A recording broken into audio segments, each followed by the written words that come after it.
దేవుని పరిశుద్ధ నామమునకు మహిమ కలుగును గాక. ఆమేన్. ఈ ఉదయకాల శుభములు మీకు తెలియజేయుచున్నది రెవరెండ్ కె శ్యాంబాబు. ఈ దినము కొరకు దేవుని వాక్యము.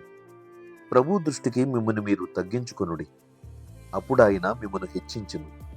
యాకోబు పత్రిక 4వ అధ్యాయము 10వ వచనము.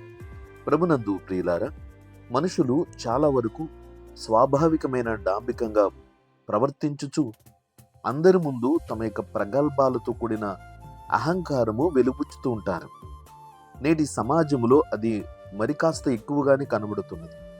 ఎవరు ఏ విషయంలోనూ తగ్గక తమను తాము హెచ్చించుకునేటటువంటి ప్రయత్నాల్లో వారి జీవితాలను అహంకార దృష్టి కలిగిన స్థితిలో కొనసాగింపు చేస్తున్నారు.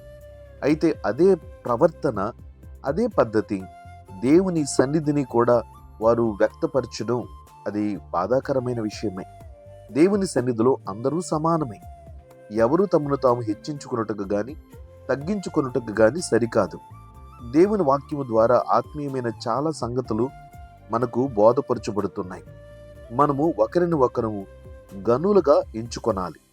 కనుక దేవుని యొక్క వాక్యము మనకు నేర్పుతున్న ఆధ్యాత్మికమైనటువంటి క్రమశిక్షణ ఏమిటంటే, ఒకరిని ఒకరు ప్రేమించుకోవాలి, ఒకరిని ఒకరు గౌరవించుకోవాలి. సమాధానము, సమానత్వము అనేటువంటి వాటికి క్రైస్తవ సమాజములు చోటు, ప్రత్యేకమైన స్థానమును కల్పింప చేయగలగాలి. దైవికమైనటువంటి మనస్సుతో యాకోబు భక్తుడు ఈ మాటలు మనకు తెలియజేస్తున్నాడు. చాలా మందిని ఆ సంఘ విశ్వాసులను గమనించినప్పుడు సంఘములో అనేక మంది తమ యొక్క స్థాయి, హోదాలను వెలుబుచ్చుతూ తమకున్నటువంటి సామర్థ్యమును లోకమునకు ప్రదర్శించగోరుతుంటారు.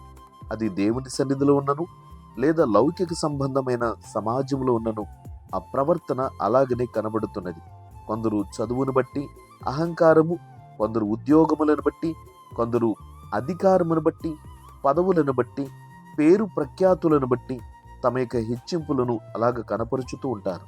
కానీ దేవుని సన్నిధానములో మనలను మనము తగ్గించుకుంటేనే ఎదర భవిష్యత్తు, ముందున్నటువంటి జీవితము కొరకు అభివృద్ధి అనేది మనము దేవుని వలన పొందగలుగుతామని వాక్యము తెలియజేయుచున్నది.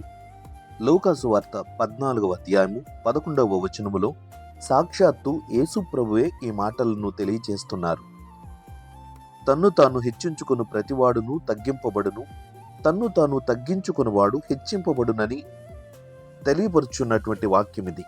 కాబట్టి ఆత్మీయమైనటువంటి సంగతులను మనము ముందుగా గమనించి మన జీవితము దేవుని సన్నిధిని ఎలా ఉన్నదో సరిచూసుకుని సరిచేసుకునుట యుక్తము. పరిశుద్ధ లేఖనము ద్వారా చాలా విషయాలు మనము భౌతిక ఆధ్యాత్మిక జీవితమునకు కావలసిన వివేచనను, జ్ఞానమును బోధించబడుతుండగా గమనిస్తున్నాం. లోకములో గౌరవప్రదముగా మర్యాదస్తులుగా ఉండడం తప్పేమీ కాదు. కానీ గర్వముగా మాత్రం ఉండుట అది మాత్రం సరికాదు. అందులో ఆధిపత్యమును, అందులో హెచ్చించుకునుటను మనం గమనిస్తూ ఉంటాం. సాతాను యొక్క పూర్వపు స్థితి అదే. దేవుని సన్నిధానమున విధేయుడిగా ఉండవలసినటువంటి దూతలలో ప్రధాన దూత అయినటువంటి లూసిఫర్ దేవుని కంటే తనను తాను హెచ్చించుకున్న ఆలోచన కలిగి ఉన్నాడు. వెంటనే పతనము తన జీవితంలో కలిగింది. ఈ రోజున సామెతల గ్రంథములో 16వ అధ్యాయము 18వ వచనములో జ్ఞాని అయిన సొలొమోను ఆ మాటలను మనకు జ్ఞాపకం చేస్తూ మన జీవితం ఎలాగున్నదో గమనించుకునమని హితము చెబుతున్నాడు. నాశనమునకు ముందు గర్వము నడుచును, పడిపోవుటకు ముందు అహంకారమైన మనస్సు నడుచును అని. కాబట్టి ప్రియ స్నేహితుడ, సోదరి, దేవుని సన్నిధానములో నిన్ను ఎంత తగ్గించుకుంటే అంత మంచిది. నీవు హెచ్చించబడతావు. దేవుని సన్నిధిని దేవుడు మాత్రమే హెచ్చించబడాలి, ఘనత నొందాలి. ఆయనకు మాత్రమే మహిమ, ఘనత, ప్రభావాలు చెల్లించాలి. యేసు ప్రభువునకు ముందు వచ్చిన బాప్తిస్మమిచ్చు యోహాను ఈ మాటల్ని యేసు ప్రభువు ముందు సాక్షాత్తు వెలుగుచ్చుతూ తన భక్తిని వ్యక్తపరుస్తున్నాడు. లూకాసు వార్త 3వ అధ్యాయము 16వ వచనములో యోహాను, నేను నీళ్లలో మీకు బాప్తిస్మమిచ్చుచున్నాను, అయితే నాకంటే శక్తిమంతుడు ఒకడు వచ్చుచున్నాడు, ఆయన చెప్పుల వారును విప్పుటకు నేను పాత్రుడను కాను, ఆయన పరిశుద్ధాత్మలోను అగ్నిలోను మీకు బాప్తిస్మమిచ్చును అని యేసు ప్రభువును హెచ్చిస్తూ తనను తాను తగ్గించుకొనుచున్నాడు. యోహాను సువార్త 3వ అధ్యాయము 30వ వచనములో ఆయన హెచ్చవలసి ఉన్నది, నేను తగ్గవలసి ఉన్నది అని.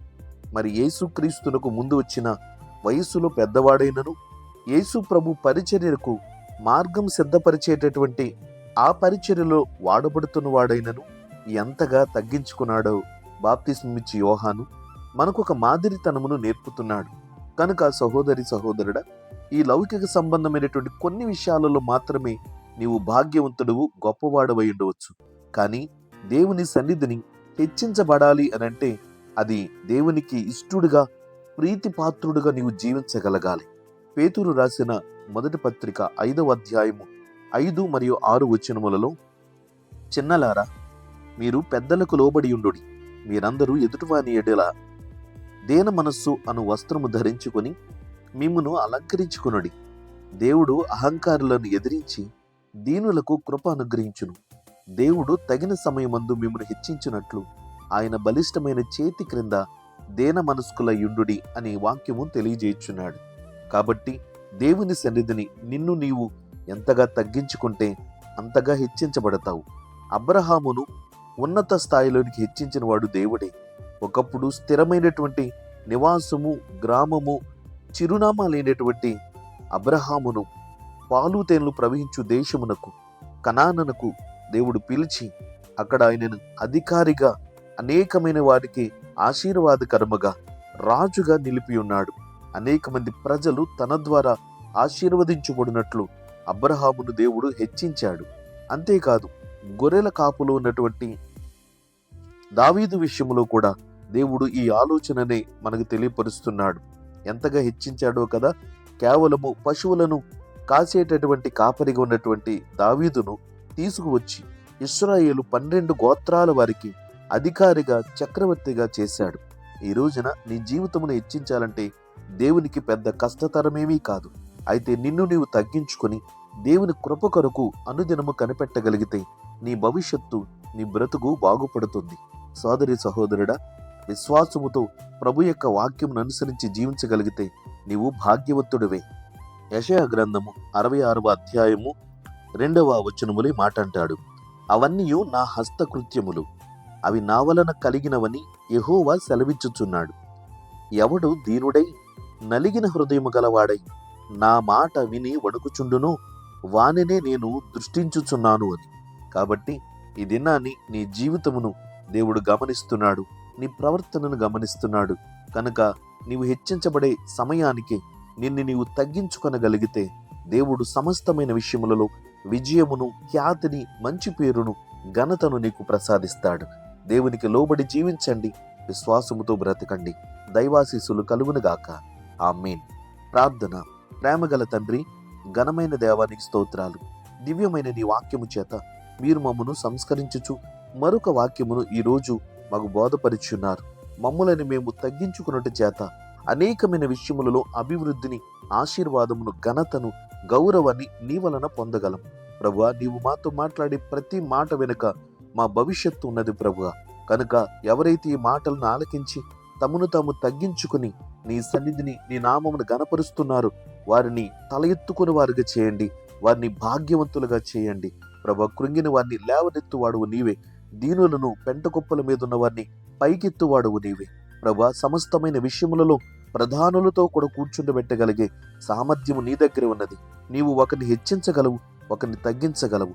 ప్రభా, ఈ ఉదయకాలపు వాక్యము చేత నీ బిడ్డల పరిస్థితులను మీరు గమనించి వారి స్థితిని మార్చండి, హెచ్చింపు చేసి నీ సన్నిధిని నిన్ను నమ్మిన బిడ్డలు ప్రభా తలగా ఉంటారు అని తెలియపరిచావు ప్రభువా. నిశ్చయముగా నిన్ను నమ్మినటువంటి బిడ్డలకు ఆ మహిమను చూపి కృపలో బలపరచుమని, ఘనత, మహిమ, ప్రభావములు నీకే చెల్లిస్తూ యేసుక్రీస్తు నామమున ప్రార్థన చేయుచున్నాము తండ్రి. ఆమేన్. తండ్రి, కుమారుడు, పరిశుద్ధాత్మయను త్రియేక దేవుని దీవెన ఎల్లప్పుడూ మీకు తోడై ఉండునుగాక. ఆమేన్.